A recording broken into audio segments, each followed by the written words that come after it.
say, boy, what's up? What's up with it, man? I'm out here in front of the gym. Been out here for about 20 minutes. Probably longer than that. About to head in a minute, watch my son train.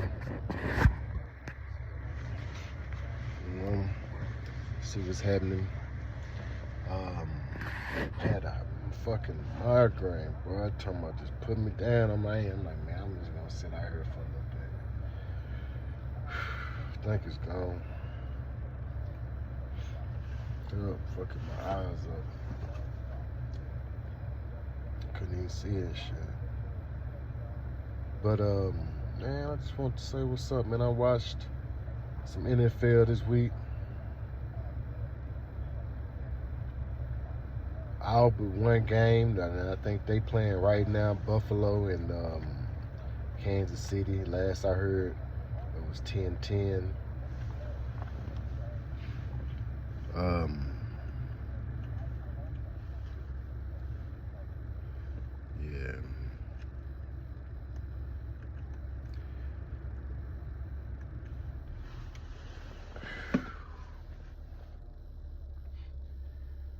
The one thing or common denominator is just defense. From the games that I've saw,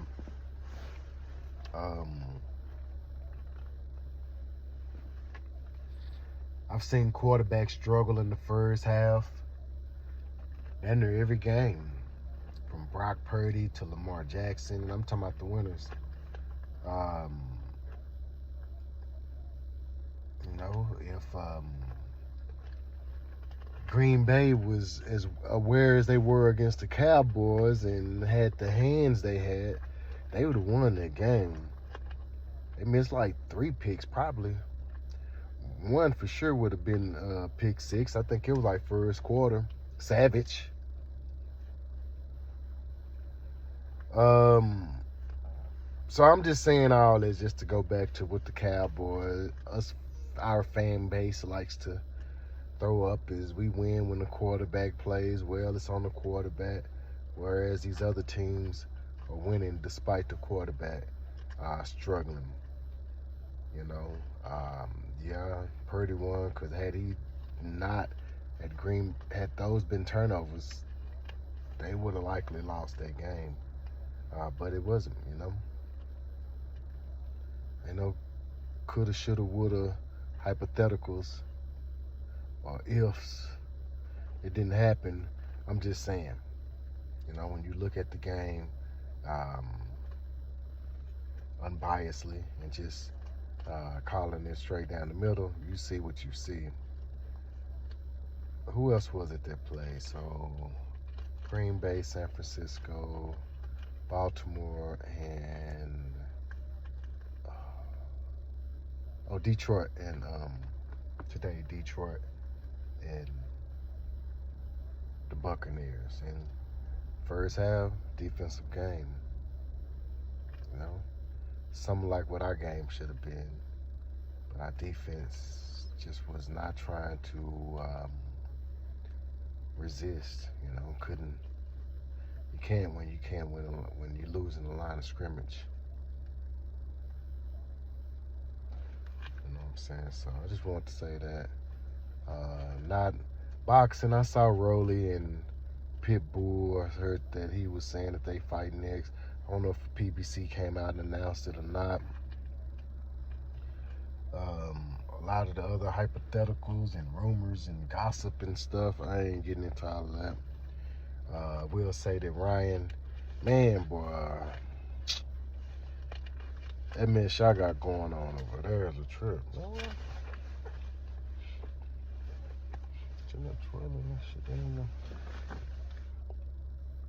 It's a trip, man. I tried to vouch for you, but I can't say nothing for that one. You know, but then again, I did say, I believe anyway, depending on which video I drop, that's what you do. Been doing that since Pacquiao, you know, and Tank and You know, so people shouldn't take you that serious no way outside of until you fight. You know, and when you fight, you should definitely be taken serious. You know what I'm saying? In professional boxing. Man, I'm just trying to check out this little area here, man. Nice neighborhood.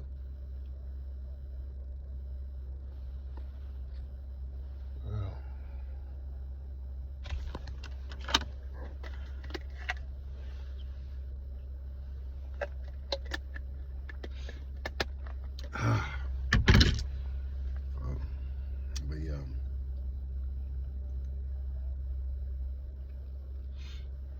that's what's happening with them. Nothing. Yeah, so Ryan full of shit. I seen the offer or the comment made by Buddy in Saudi Arabia by wanting Devin and Tank. That'd be what's up right there. I mean, they gotta be the ones to put it together. Let's do it. You know, I seen Tank rebuttal about some Ferraris and all that other shit, or Lambos or something. I don't know what that's about. You know, but at the end of the day, all I could talk on is what I know, and I know I would love to see that fight. I would love to see Tank, Devin, Tank, Shakur, Tank, Frank Martin, Shakur. I like to see these fights this year, you know? Not next year. I want to go ahead and see them. I need to hold off on them again. Yeah, I picked Tank against everybody right now. It is what it is. If I'm wrong, then I'll just be wrong. I ain't fucked up about it. Nope. Because I don't really care. I ain't that invested. Now, what I was mad about being wrong about was Errol Spence, man. Yeah, now that one I cared about because that one was a little bit closer to home, you know. That's my DFW brethren, you know. Both from Dallas. I don't care what y'all let New York stuff folks was talking, man, but he go to New York and don't nobody know who he is talking like that. Please, they're not claiming him unless you your name. Then everybody want to claim it in, right? But I'm just calling it a spade a spade. That's a Texas boy, and yeah, I was mad about that one, boy. I wasn't fucked up about it though. It's a difference. If I was fucked up about it, I wouldn't like Bud, you know, and I've never disliked Bud. And I did have some opinions about what was happening leading up to the fight and the whole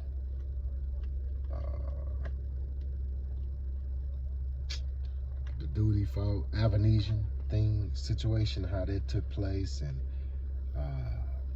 everything that transpired with that. But yeah, I still just let it, you know.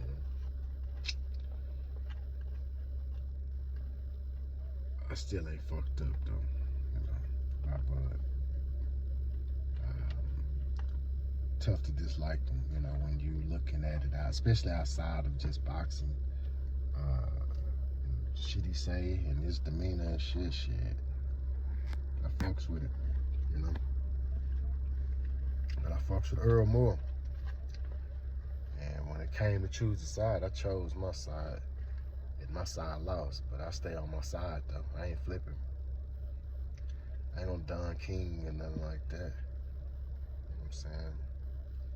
So, yeah, let's see. I want to see what these two guys have playing this year. I've been seeing a lot of people on YouTube saying that, you know, it's a chance that the fight could be done.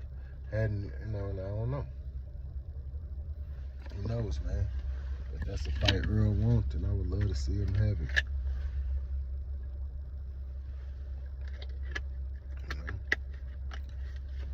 Love that he represented Dallas, Maurice Hookham, Virgil, Big Tristan. Alex Holly right now. All these professionals repping Dallas, win, lose, or draw, rocking with them. Just like I rock with the Cowboys and the Mavericks and everything else that's from where I'm from. 10 toes down with it.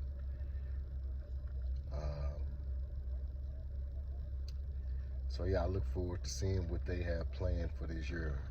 Even when Big Kirk was here from Canada, but he was fighting out in Dallas with Curtis Coates, we fuck with it. I've seen my son spar him. Matter of fact, he's still in the ring, you know, having fun and stuff. Big Kirk, man, that's a big old motherfucker too. You don't realize how big dudes is to you. See him up against other people, you know, that's big or small or whatever, or in real life, you know, outside of just the TV screen. That's a big guy. I'm sitting outside here. I just seen Quincy just walked in. Big guy too. Not big like Kurt, but I'm just saying.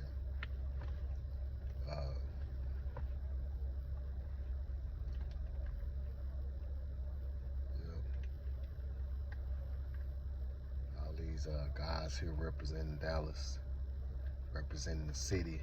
I fucks with it 100%. I'm saying, just want to chop it up real quick, see what's going on, sister. Hopefully this migraine is gone, boy. Tell you,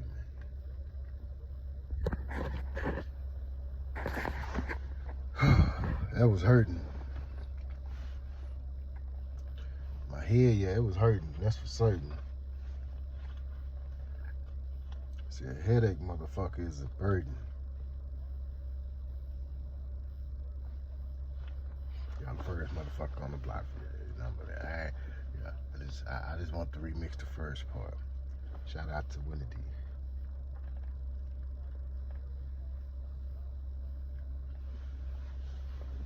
And I'm the last motherfucker to leave. Yeah, I'm trying to make sure it's passed, man. If I go in here and have to run up out of here, man, like a motherfucker that just got a paternity test back from Mari. You know? Straight up. Don't be looking like no fool out here, man. Ain't nothing hard to hit harder than a migraine, man. You know? Nothing. Right now.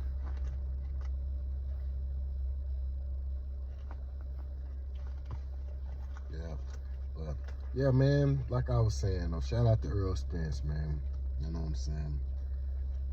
Let's see what's happening. I spent a lot of time on social media defending Earl.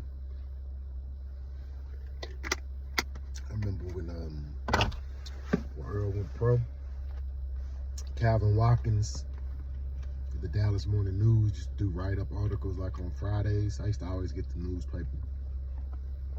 Anybody that knows me, they'll tell you, man. Anybody that's seen me, they should know. Newspaper in the back pocket. Sports Day, Metro. You know, two main things you need. Well, yeah, he used to do a write-up on boxing. You know, you would see Charles Hadley in there first and Greg Hadley when they was boxing. And he started talking about a kid, Earl Spence, was going to the Pan Am Games and all this other stuff, man. So I thought that was pretty cool. Was looking forward to seeing him. And then just kind of, I think he stopped doing the articles and stuff, and the internet wasn't like it was now. You know, you just look somebody's name up and figure out what he had on Instagram and this and that. But it was good to see when those Olympics came around, people started mentioning Earl Spence's name and stuff. I started, okay, there he is. All right, you know, you saw it come back.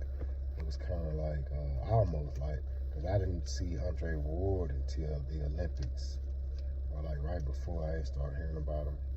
And he did his thing in the Olympics, and then just kind of disappeared from him. I'm like, hey, what happened to that kid, Andre Ward? And I thought he was kind of a little skinny kid, and you know, I don't know what I thought, but he's fighting at middleweights and all this other shit. I'm like, damn, he popped up, you know. But yeah, there was something similar, you know, but kind of in a different. I guess it wasn't similar. To me, it was. But anyway, so yeah, I remember those write-ups and stuff. So I was looking forward to seeing them. I thought Charles Hadley was gonna be that guy, man. You know, I was torn when it came down to Charles Hadley and Charlo, cause I liked Charlo, but Charles Hadley from Dallas, man, he from Oak Cliff, you know. So it was like, oh, come on, Charles. I ain't gonna be fucked up if Charlo win, but come on, man, you representing, right? So I went ahead and went with Charles. Did not want to see him get knocked out, but he did. No, but shout out to Charlo. You know. Yep, it's a lot of people from Dallas that that's the cold part about this city. So many other options. When I was young, I used to do karate. Karate instructor would never let me, when I used to raise my hand, I used to want to get up there and fight and shit. He would never choose me to like even participate and do nothing up in there, you know what I'm saying? So it was fucked up because I wanted to just, you know, I was in there and I ain't gonna lie, my grandteeth took me, wasn't in the hood. It really was like in the white neighborhood, you know what I'm saying? So,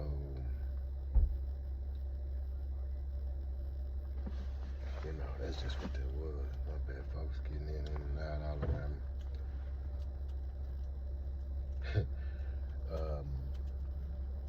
I still remember she used to be this kid in there fighting and whooping everybody's ass and shit. She said, man, stay away from him. It was a white guy. Stay away from him. He you know, he fighting. I'm like, I ain't staying away from nobody. So I want to fight. That's what I came in here for. Anyway, I'm gonna wrap it up. Came in here to fight, you know. And then so I seen the dude go to the water fountain. I went to the water fountain too. I just said, I'm like, well, you know what? I need some water too. I want to see was he gonna try me like he did everybody else. And sure enough, he turned around and tried me. You know, like he wanted to do something. So I was like, whoa. Lined him up with my karate shit, right? And got the beating his ass. You know, I had to throw some hands too, but I was kicking too. Yeah. Motherfucker, fuck it. I was on his ass. Whoa. I was on his ass, boy. You know, that was the only fight I got. So the next step, I'm like, man, I don't want to do this no more. I want to box, you know, fuck it. Because my favorite boxer, like, favorite boxer when I was young was Gerald G-Man McCullum. I think I'm saying his last name right. Man, that was my dude, man. I wanted to be him. I could see it. So that was the plan. I wanted to box. We was really, you know, fuck this karate shit. The thing that fucked me up was my mama came up in the Ali era. She seen that shit. She wasn't fucked up. She was fucked up about me boxing, right? Man, all them hits to the head, this, that, and other. But it was cool. That's what I was gonna do. But it had to be for real. But that was always in the back of him. I was lined up for it all the way up until one day we was outside playing football. And two of my partners, Rakeem and Shakeem, they twins. They said, hey, we gotta go. We finna go to football practice. And football practice? Nigga, what the fuck is we, what? Y'all play for a team? Y'all been living over here like a year or two. We ain't never known what the fuck, you know. And if you watch Nickelodeon back in the day, they used to have Little League football. So anyway, we're like, whoa. We're like, yeah, we up here at Keys Park. We got to practice. We play for the Oak Cliff Jets. And if you seen my other videos, you know what it's lit. So I ran in the house. I want to play football. Can you take me? And she like, man, how much that shit cost? Whatever. She like, well, hold on. I thought you want the box. Yeah. You can't do both. You ain't free playing football and boxing. Like, you know, I'm knowing why, right? She thinking about Ali. Like, man, nigga, y'all ready for me to bang your head in boxing? Then you gonna bang your head in football? Nah. So I had to choose, and so the popular choice at that time was football. A lot of kids go with the popular choice nowadays, and it's football, basketball, and track. But it's a lot. If the kid, Texas, I'll just say Texas. I ain't even got to break it down to Dallas. If boxing was as popular in Texas as it football, man,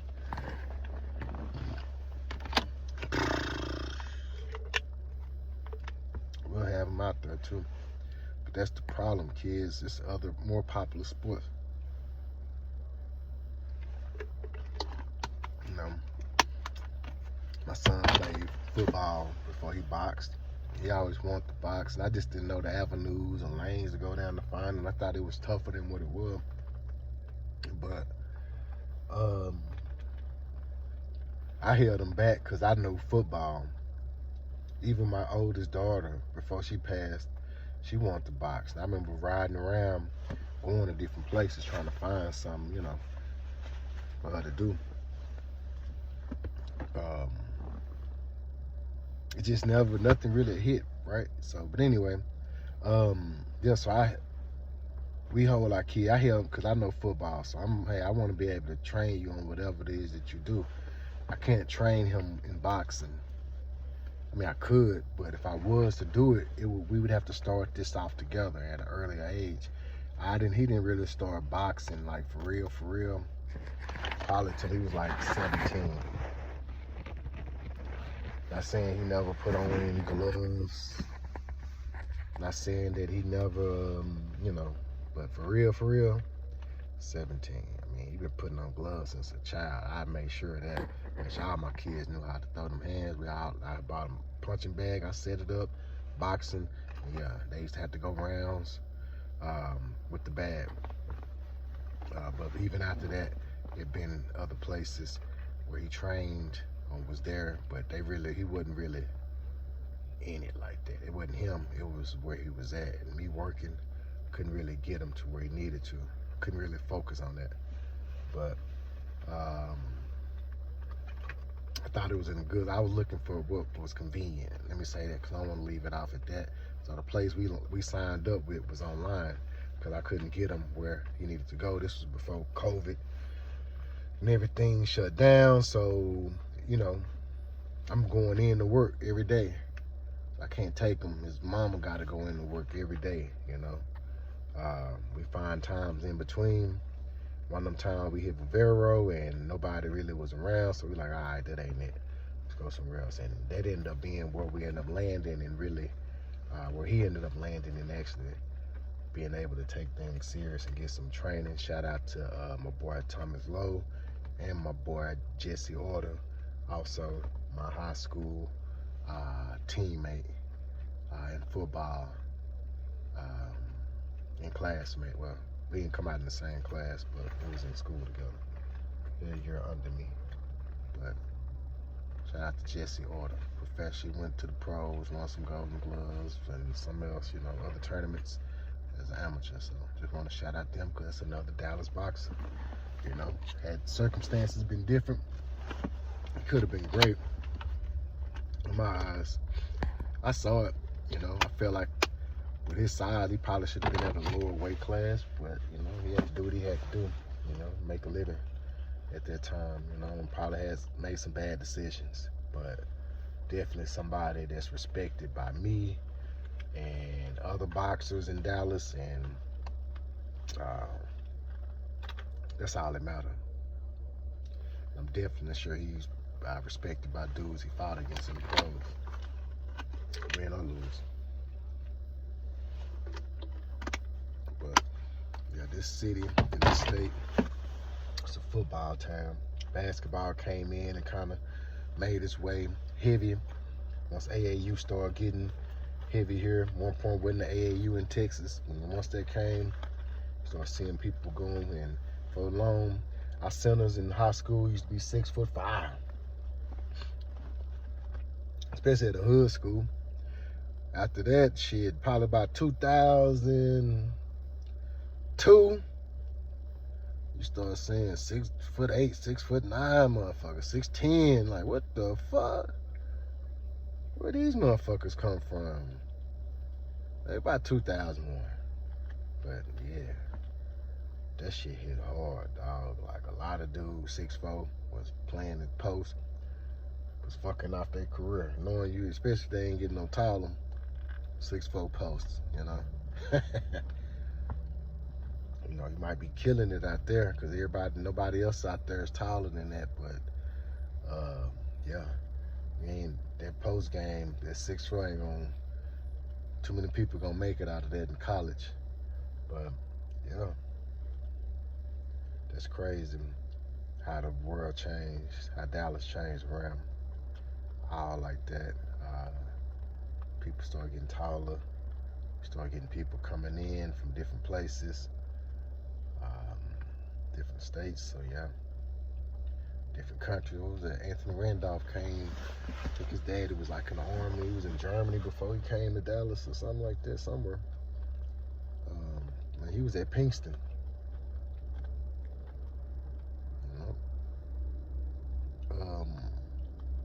He wasn't at DeSoto or one of them high top flight schools, you know. Nah.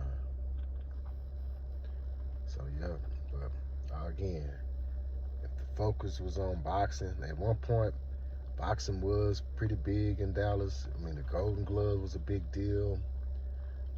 But it's just the promotion. I don't think they did a good enough job getting it out there to people's ears and stuff. It was just, depending on who you know, you used to hear it. My cousin boxed, so I knew a little bit of something, but I didn't know enough, you know? Yup, and it's like a secret society damn near. You know what I'm saying? Boxers don't really talk about it, and, you know, you just don't hear enough about it in Dallas. But hopefully we can push that and we can start getting more people in it, because these other sports, like all this athleticism, it's all, no matter how good you are at your sport, if you don't have the size or the measurements or the speed and this and that, I mean, it don't even matter. I mean, I guess you could say the same for boxing, but a lot more in boxing is based off of your skills and the work you put in versus these other sports. You know, you can be just as fast as the next dude, because you 2 inches shorter, you're not gonna get an opportunity in high school or college. In boxing, you gotta put it out there, and you know, it's one-on-one, mano-y-mano. You know what I'm saying? So it don't matter if he taller than me and we competing, then you got to see us go up against each other. It's not like football, 2 running backs or receivers, you know. You just going with whatever one you prefer. And sometimes it's favoritism involved in that. So, yep, that's just what that is.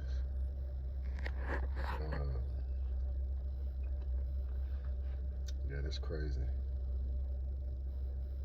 That's crazy. Yep, I'm gonna stay out a little bit long enough to get my ass on up in there.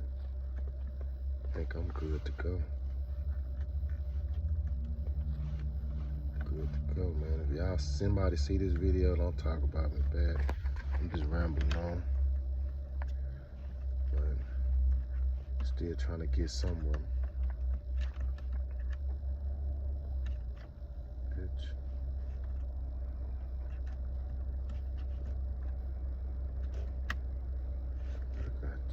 Front, back, side to side.